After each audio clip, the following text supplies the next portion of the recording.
What is going on, everybody? ZyoniK here, and in today's video we have a very fun team that you guys can try out with the core of Double Shadow, and that is going to be Shadow Alolan Ninetales and Shadow Swampert. These two paired together in this current meta is extremely deadly, and there's a lot of good options you could have on the safe swap, but it also depends on what you're going to lead with. So since we have Swampert in the back, I want to have more a water type as the safe swap to help counter a lot of those rocks and those fire type Pokemon. And the safe swap of Seaking with triple legacy moves, Poison Jab, Icy Wind, and Drill Run is going to put in a lot of work and really set up a potential sweep for us. Alright, getting into the first battle, we have Ninetales on the lead versus Galarian Stunfisk. So this is obviously a tough matchup, but I am running with Powder Snow, but I'm going to go ahead and safe swap into Seaking and get ahead on energy. Now they decide to come in with Trevenant, and they come in late, and this is where Seaking can really shine. If you don't come in right away, I can do these super effective moves and lower the attack right there of the Trevenant. So I'm going to go ahead and give up a shield and now basically commit to the farm down with Poison Jab just because of how much damage it can do in this matchup. So we completely take switch right there. That's how deadly Seaking can be, and I've invested in this a long time ago. I think it was 2020 when I invested in my Seaking, and it has put in a lot of work over the seasons in specialty cups and every now and then shines in the Great League. Now we do have a Lantern come in, and this is why the moveset on Seaking can be incredibly deadly, is it has the Drill Run and Icy Wind combination. So we're going to go ahead and just completely take out Lantern. Now I'm going to counter swap straight into Swampert here against the Galarian Stunfisk to put more pressure and try to get these shields. Now this might have been a slight mistake on my end. Thankfully I do shield the Earthquake. This might have been a slight mistake because I could have just let Seaking go down and then come in with Swampert, which might have been a bit better. So I'm going to have to recover from the very fast swap in that I did, which I can still do, thankfully, because Alolan Ninetales with Powder Snow and Weather Ball does do neutral damage. So we do get two shields right there. This is going to be another Earthquake here from the Galarian Stunfisk, which unfortunately for me, boom, is enough to take me out. So now what we need to do is, since we saved Seaking, we need to use it to catch a charge move. So I'm going to go ahead and load up on energy. They will throw the Rock Slide right away. They need 2 Rock Slides in order to take us out. So what we're going to try to do is catch the charge move now. So I'm going to go ahead and throw my own Weather Ball. And I believe, well, watching this right now, I have the count in my head while I'm battling, but watching this right now, I think I count 2 and swap. So I do catch the charge move, which is beautiful. So able to recover right there. Slight mistake on my end. I should have just stayed in with Seaking and gone for another Drill Run. But ultimately, this team has that flexibility where even if you kind of make a mistake, just like I did, you might just be able to recover. So that is going to be a good game, very well played. And also goes to show what it can do as well. The swap-ins that they had were Trevenant and Lantern, and Seaking with Drill Run Icy Wind can put pressure on that. Now we have a very positive lead right there of Sableye and a safe swap into Galarian Stunfisk, so I'm going to go ahead and bring in that Swampert and lock it down. Now, when you have a Sableye and a safe swap of Galarian Stunfisk, it is not going to be surprising to me if there is a Registeel or Bastiodon in the back. So what I need to do is keep this Swampert very, very healthy with a lot of energy and safe swap once again. Boom! Down goes Galarian Stunfisk. Safe swap once again back in, or safe swap into my Seaking here in the mid game, because this Sableye, what it wants to do is really load up on energy. So what I'm going to do instead is throw a Hydro Cannon here, and then I'm going to look to go into Seaking after I get both of these Hydro Cannons off. Thankfully, this puts so much neutral pressure here on Sableye, and now we're going to swap into that Seaking, and sure enough, there's a Registeel in the back. So thankfully, we banked our Swampert. Now, again, what's great about Seaking is the coverage moveset that it has. Drill Run here is doing super effective damage and forces a shield there from Registeel. So I can safely let the Seaking go down, and if it is going to be a Zap Cannon here, which it is, didn't one-shot me, so we won't boom that. So now we can go into Swampert right here and look to go for the Earthquake. So this is looking to be a good game. Now, this is the kind of tough decision I have. I know I have a shield remaining, but that Sableye does have a lot of energy. So I instead decide to pull off and go for Hydro Cannon, because I know basically from this range, Alolan Ninetales can handle the Registeel. That may sound counterintuitive, but it can, as the Sableye now is going to be coming in, and because Registeel decided to throw all of its energy, I'm going to go ahead and shield this charge move. It could have been a return, but it was just a foul play, so they will get to another one in time, and this is where that Dazzling Gleam, it's going to be resisted by Registeel, but Registeel is low enough right here where this is basically going to KO. This is so much damage coming from a Shadow Alolan Ninetales. As you can see, we basically take it out 2 Powder Snows and it's gone. So that is going to be a good game. Alright, moving to the next one, we got Ninetales versus Sandslash. So again, another very tough lead, and honestly kind of tough for this whole team in a sense.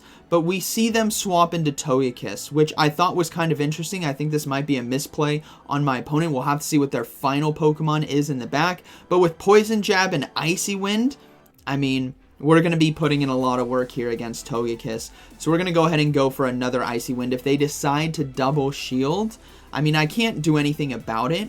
I'm just going to do as much damage as possible, but if they decide to double shield, Alolan Ninetales and Swampert have a really big opportunity to sweep this game, obviously, with two shields to no shield. So I'm going to come in with that Alolan Ninetales and Powder Snow down. I will give up a shield as well. I don't want to get hit with the Flamethrower or the Aura Sphere. It is going to be the Aura Sphere, so we're going to go ahead and Powder Snow down. We have Swampert with a 1-0 shield advantage. Let's see what is going to be coming in. It's going to be that Sandslash most likely. And we're going to counter swap, and it's going to be a Swampert in the back. So this is looking to be a good game because I can safely shield the Hydro Cannon here and then go for Earthquake. It's the harder hitting. If you're going to go for one move in this matchup, the Earthquake is obviously going to get hit harder than the Hydro Cannon here. So this should be enough neutral damage. Boom! See ya, Swampert.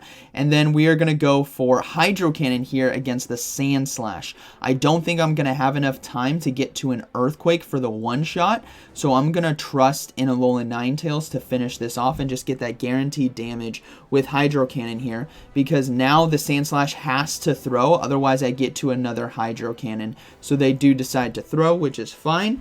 Now, granted, they might have been able to farm down there, but unless they have Gyro Ball, they're not going to be taking me out, and odds are they have Bulldoze. So I'm going to go ahead and go for Weather Ball here, and that is going to be a good game, very well played. Yep, good one.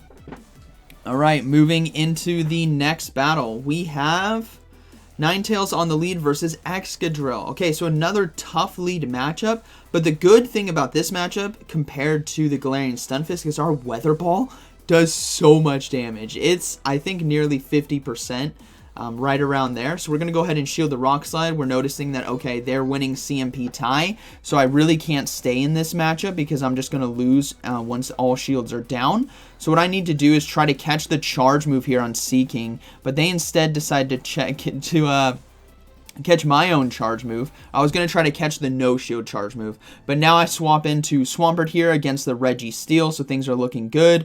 I'm going to go ahead and look to go for the Earthquake right away before they can get to the charge move. That way, granted, I'm surprised they didn't throw the Focus Blast. I think they were ahead on energy, but maybe they're overloading. But this is okay right here. We can safely shield. It is going to be Focus Blast. And now I don't think I'm going to win the race to the Earthquake. Again, Focus Blast, they get to it a bit quicker, but I do somehow. So I'm just going to go ahead and go for the Earthquake. Why not? This is a free boom, right? You'll love to see it. Boom! One shot's the Registeel. So now we have they had an Excadrill and a Registeel.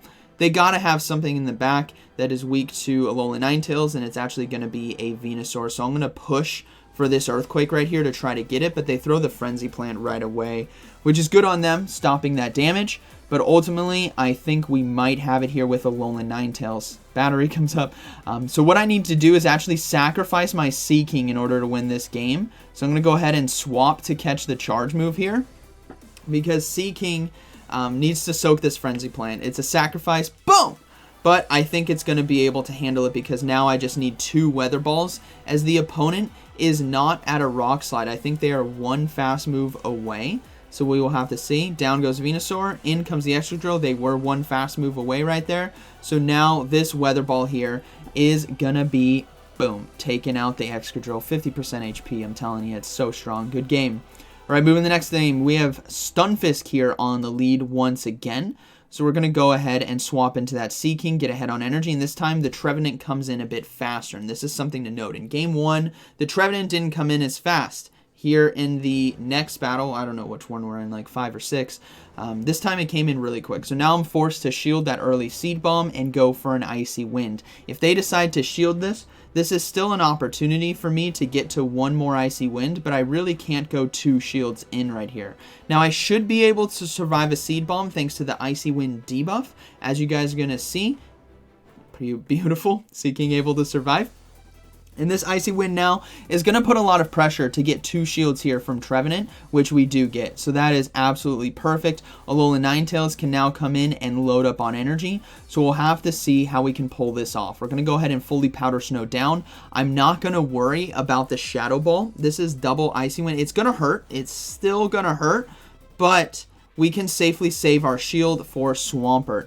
So we're going to go ahead and swap into Swampert. And they have an Altaria in the back. So we are triple hard countered right now. Galarian Stunfisk into Alolan Ninetales, Trevenant into Seeking, Altaria into Swampert. So let's see if we can still pull it off. It's going to be very tough because the Galarian Stunfisk is basically at full health. So yeah, this is going to be a tough one. What we need to do is try to get this Altaria out of there, but they do throw the Sky Attack. So now I need to come in with Alolan Ninetales and try to commit to the farm down, but I honestly don't think I will be able to. I decided to pull off early. Looking back, I think I might have been able to get away with the farm down right there. It would have been really close, but I think I would have gotten it, and if I got the farm down, then we KO this Galarian Stunfisk. Spoiler alert, I might not be able to KO it, so let's see what we can do. We still have a shield. We're going to go ahead and shield up. I decided to let it go. They got so much energy, I'm not going to be able to KO in time, so that is going to be a good game. Had I fully Powder Snowed down the Altaria, that would have been different. I would have been able to get off 3 Weather Balls there. So, right, we got Cofagrigus here on the lead, so somewhat of a nice neutral lead for us. We just need to watch out for Shadow Ball. Typically, they run with Shadow Ball and Dark Pulse. Obviously, Dark Pulse is going to be resisted here on Alolan Ninetales, but Shadow Ball is going to hurt, and we want to overload in this situation to kind of see what they're going to do, if they're going to swap out, and they do. So we banked that energy, and now we come in with Swampert here into the Shiny Minty Registeel, and we're going to look to, and this is what I was saying, they get to Focus Blast before Earthquake. So we're going to go ahead and shield up. It is going to be the Focus Blast. And now I need to go for Hydro Cannons. In a 2-0 shield situation, I can't be going for Earthquake. I don't want that energy to be blocked. I instead want Hydro Cannons to either leak through, see what I did there, or get shields. And always build up to the Earthquake so that they know that one-shot potential is there. So we do get another shield, and I'm going to go ahead and just go for another Hydro Cannon right away. We got 2 shields in this situation. We got Energy Drain from Registeel, and we got it low. The Energy Drain is coming right here with the Focus Blast that's going to be taking us out. But this is a beautiful opportunity for Alolan Ninetales now to take out the Minty Registeel. They're not going to be able to get to another Focus Blast in time. We have loaded energy. We can see that they actually decide to swap back out into Cofagrigus, which is very interesting because they're not even close to a potential Shadow Ball. So I can just overload a little bit. I have 2 Weather Balls still. Well, now it's going to be 1 left over. So this is going to be taking out Cofagrigus. If Registeel comes back in, they are extremely weak. So I'm going to go ahead and load up once again and now go for the Weather Ball. And just because it's heavily resisted doesn't mean it can't KO, as that is enough. And the final Pokemon is Altaria. So talk about a full sweep here from Alolan Ninetales. That is going to be a good game. Alright, moving into the next one, we have Ninetales on the lead versus Ninetales. Okay, so what I'm actually going to look to do is swap into Seeking right away. I don't want to mess around with this mirror fight, and I didn't see the fast move right there. It looked like it might have been Charm, but I didn't see the animation, so I don't know what they have, but thankfully in this matchup here against Swampert, which they are running the same core as I am, which is pretty cool. I'm going to go ahead and just go for Icy Winds because now they have to throw the Earthquake in order to take me out. So I'm going to go ahead and give up a shield and stop that Earthquake, which is beautiful, and now go for another Icy Wind. Again, the Swampert, it can't Hydro Cannon me. I'm pure water typing, so it has to throw Earthquakes, which means it has to expel a lot of energy here in order to take us out. Now, I don't think I'll be able to farm down with Poison Jab in time, so I'm going to let the Earthquake go through, and then now come in with Alolan Ninetales and farm down, so we have an energy advantage. Now, unfortunately for me, this Swampert gets to the Hydro Cannon in time, so that is a lot of chip damage that they are going to put down, so I have to shield it. And let's see what they have in the back. It's going to be Galarian Stunfisk. So what I need to do is try to catch a Rock Slide on our Swampert. So that's going to be the play here. I'm even going to let them go past Rock Slide. So they're at 6 right there. I swap and they don't throw. In comes the Ninetales, and it's actually going to be Powder Snow. So now this is going to be interesting. This is going to be a tough game to come back from. But we have a Hydro Cannon that gets a shield, which is beautiful. They're going to go ahead and throw Weather Ball. And if I can get to one more Hydro Cannon in time, I think we might be able to win this. And this is because of the energy that I have remaining on Alolan Ninetales. In order for the Galarian Stunfisk to take us out, it's basically got to be 1 Earthquake or 2 Rock Slides. And this now gives us an opportunity to get a couple more Powder Snows in. I think 1 right here, which is going to be perfectly fine. We're going to come and farm down, and now we look to have potentially enough energy to take out the Galarian Stunfisk. Again, Rock Slide is not enough to KO. Earthquake is, they have to throw the Earthquake, but we win CMP tie. So that is going to be a good battle. Very well played. Alolan Ninetales, and this is why I love running the Powder Snow Weather Ball variant. You do so much better against a lot of the meta. Granted, it's not as good against something like Lantern, but overall, it's pretty solid. All right, we got Vigoroth here on the lead. This is such a tough Pokemon to face off against, and looking in hindsight, I probably should have gone into Seeking right away because I would rather tank that energy, the Body Slam energy on a Seeking who can debuff with Icy Wind, than staying here with Alolan Ninetales because this Vigoroth is going to get out of control. So I recognize that. I swap out right away after we're in the 1 shields, and now they decide to swap out into Mandibuzz. So this is somewhat of a good potential position. The Icy Winds here are going to be really adding up. It's going to be lowering that attack, and Alolan Ninetales could come in and really load up on energy to give us a better fight against that Vigoroth. And I don't know what Pokemon they have in the back, but foul play here. Not enough to take us out. We're going to go ahead and go for the next Icy Wind. I should have gone for it right away. Looking at that, I overloaded a bit too much. So Icy Wind now does land. And this is a unique opportunity where I can't farm down. Unfortunately, they do get to the charge move. So, oh, this is such a good play by them with 1 HP. I get 1 fast move's worth of energy right here, and I don't switch. So now we're going to see Vigoroth come back in. It has another Body Slam already, so I have to give up another shield because I'm reading that they might have another flyer in the back, and my guess is maybe Altaria. So I have to throw the Weather Ball and bail here and pray that I can come in on the back end and swap. So I'm going to go ahead and, well, they got to another Body Slam. I was hoping to catch the charge move on Swampert, but unfortunately for me, I got way too greedy. I now come in with Swampert, and they're going to go ahead and throw another Body Slam. And this, oh, Vigoroth. I didn't account for Vigoroth with this team. It puts in way too much work. It's an amazing Pokemon, and they have Medicham in the back. So there might be an opportunity here. 2 Hydro Cannons is enough to take out a Medicham, as you guys see. So we do get to 2. But this Vigoroth has so much energy, which is why it's very tough to handle sometimes if you don't have the right counters for it. And unfortunately, I'm 1 fast move away from Weather Ball right there. So that is going to be a good game. Very well played. And that was the final battle. Today's team, a lot of fun. The core of Alolan Ninetales and Swampert is very, very good. And I decided to run Seeking as a save swap for spice and fun. And it paid off very well, especially against meta teams. So I hope you guys enjoyed today's video. And like always, thank you for watching. I'll see you in the next one.